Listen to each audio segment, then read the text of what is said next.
Good day, I'm Theodore Henry, and this is your JIS News for Tuesday, March 5, 2024.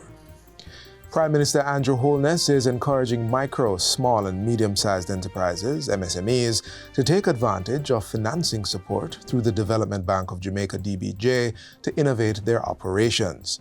Mr. Holness was speaking recently at the launch of Houghton's Pharmacy RX Pack mobile app, which is a prescription medication management system. The pharmacy has benefited from support under the DBJ's Boosting Innovation, Growth and Entrepreneurship Ecosystem (BIGGE) program to develop the app. Customers are now able to order their prescription items online using the app. PM Holness reiterates that grant funding through the BIGGE program is foundational for the growth of businesses and for persons who are developing apps, games, animation, and other areas of technology. The BIGGE program is designed to help innovation. Innovation is another important element of growth. It is also designed to help businesses transition to digital systems.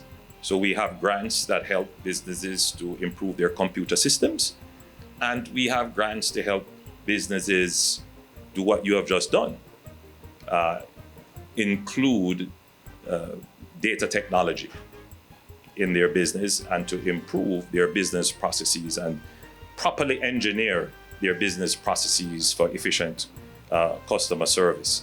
Mr. Holness applauded Houghton's Pharmacy on the bold step to engage the DBJ and expand their services.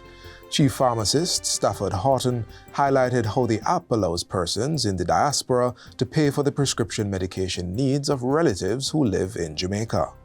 It features various user-friendly online options such as prescription medication management, over-the-counter purchases, and several delivery choices. Our RX Pack mobile app includes a digital wallet. This is branded RX Plus. The RX Plus digital wallet provides access to convenient, secure, and quick payments for all pharmacy essentials. The government is investing $1.2 billion in infrastructure and facilities to increase agricultural activities in rural districts. The work is being done to promote market access and climate resilience strategies for targeted beneficiaries in the tourism and agriculture industries. The specifics are included in the 2024-2025 estimates of expenditure under the Rural Economic Development Initiative 2. The project will provide drip irrigation facilities for farmers in Amity Hall, St. Catherine, and the Ebony Park Agro-Cooperative Society in Clarendon. The construction of greenhouses are also proposed for communities in St. Anne, St. Catherine, Clarendon, and Manchester. In addition, cold storage facilities will be established in Manchester and St. Elizabeth. The funding will also help to establish a tilapia fish hatchery and complete the restoration of the Hanover bee bottling facility. The Rural Economic Development Initiative 2 project is slated to run until September 2025 and is being implemented by the Jamaica Social Investment Fund, JIS. Work on the $60 million Minad well replacement project is now underway following a groundbreaking ceremony last month.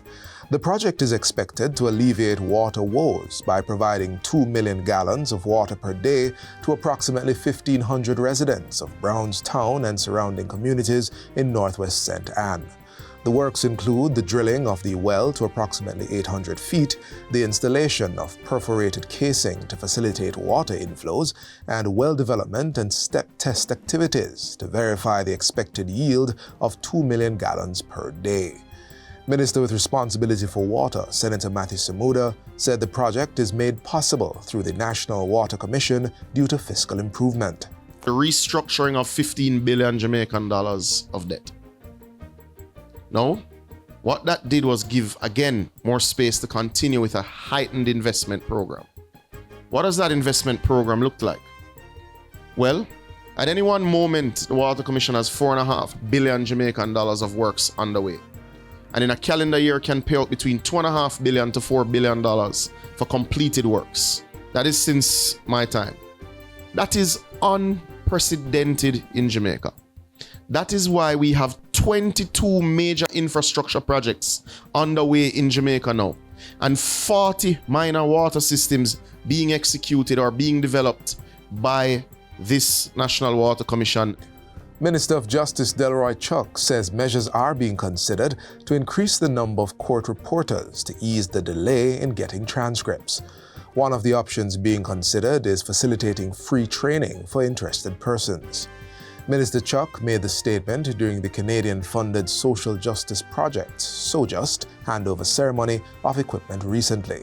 So in discussion with the head of the Justice Training Institute and the permanent secretary, we want to make it available for anyone who wants to be trained as court reporters, for it to be free. Once they have a certain quality or standard, professional standard.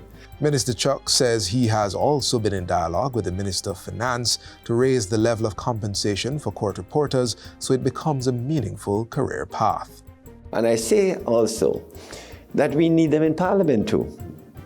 We utilize them, and also a number of tribunals use court reporters when they have hearings, and it's not easy for them to just build out a good audiovisual system.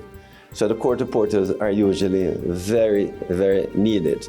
And finally, the Women's Center of Jamaica Foundation has received a donation of $310,000 in support of its A-Stream program.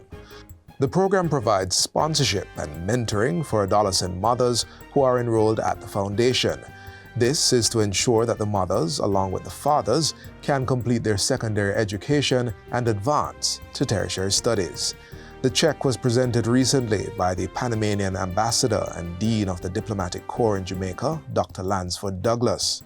Ambassador Douglas says the Diplomatic Corps is happy to share and provide funding in support of the teenage mothers, and there are further plans to provide healthcare support for students at the foundation. And that's it for JIS News Today. I'm Theodore Henry. Thanks for watching.